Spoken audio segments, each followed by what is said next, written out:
नातू आजोबांची जोडी राजकारण बदलणार. पवार कुटुंबामधला आजोबा नातवाचा हा व्हिडिओ सध्या बारामतीकरांच्या दुःखावर फुंकर घालतोय. पार्थ पवार, शरद पवार यांच्या या व्हिडिओमध्ये पार्थ पवार शरद पवारांना काहीतरी सांगतायत, पण पवार नकारार्थी मान हलवतात. तरी सुद्धा पार्थ पवार त्यांचं बोलणं सुरूच ठेवतात.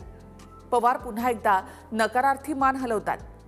पवार बोलण्याचा प्रयत्न करतात, तेवढ्यात पार्थ पवार आणखी काहीतरी बोलतात.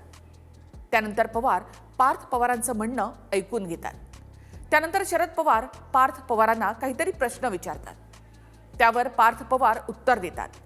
पुन्हा बोलताना पवार पार्थ पवारांच्या हातावर बोट ठेवतात. आजोबा नातवाचा जिव्हाळा यामधून दिसतो. या व्हिडिओमध्ये नातवाला शरद पवार काहीतरी मार्गदर्शन करतायत असंही दिसतंय. आता हा दुसरा फोटो पहा.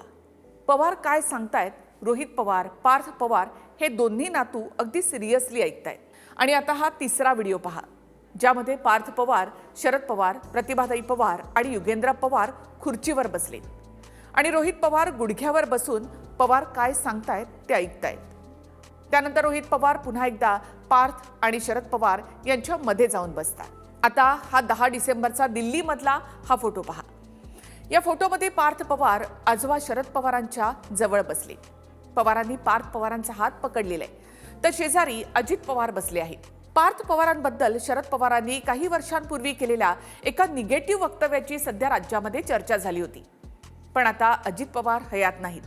पवार कुटुंबामधला कर्ता पुरुष गेल्यानंतर शरद पवारांनी मार्गदर्शकाची भूमिका घेतल्याचं या व्हिडिओ आणि फोटोंमधल्या देहबोलीवरून दिसतं. रोहित पवार जेवढे पवारांच्या जवळ होते तेवढे पार्थ पवार कधीच नव्हते. पण अजितदादांच्या जाण्यानंतर पार्थ पवार कर्त्या पुरुषाच्या भूमिकेत आले. गेल्या काही दिवसांमधली जर त्यांची बॉडी लँग्वेज पाहिली तर ते आपल्या आजोबांचा सल्ला घेत आहेत. त्यांच्याकडून काहीतरी समजून घेण्याचा प्रयत्न करतात. सध्या पवार मार्गदर्शकाच्या तर पार्थ शिष्याच्या भूमिकेमध्ये पाहायला मिळत आहे. काही दिवसांपूर्वी पवारांनी राष्ट्रवादीचं नेतृत्व युवा नेत्यांच्या हाती देऊ असं म्हटलं होतं. सध्या पवारांच्या राष्ट्रवादीचं नेतृत्व सुप्रिया सुळे यांच्याकडे, तर दादांच्या राष्ट्रवादीचं नेतृत्व हे सुनेत्रा पवार अशा 2 महिलांकडे आहे.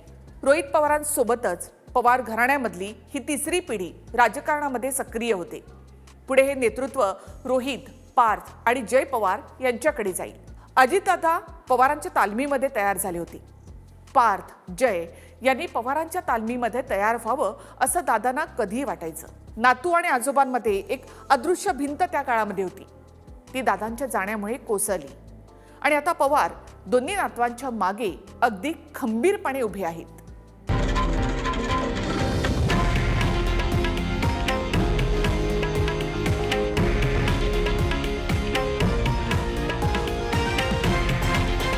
हे आहे देशातील नंबर 1 न्यूज नेटवर्क आणि आपण पाहत आहात TV9 मराठी, एकमेव.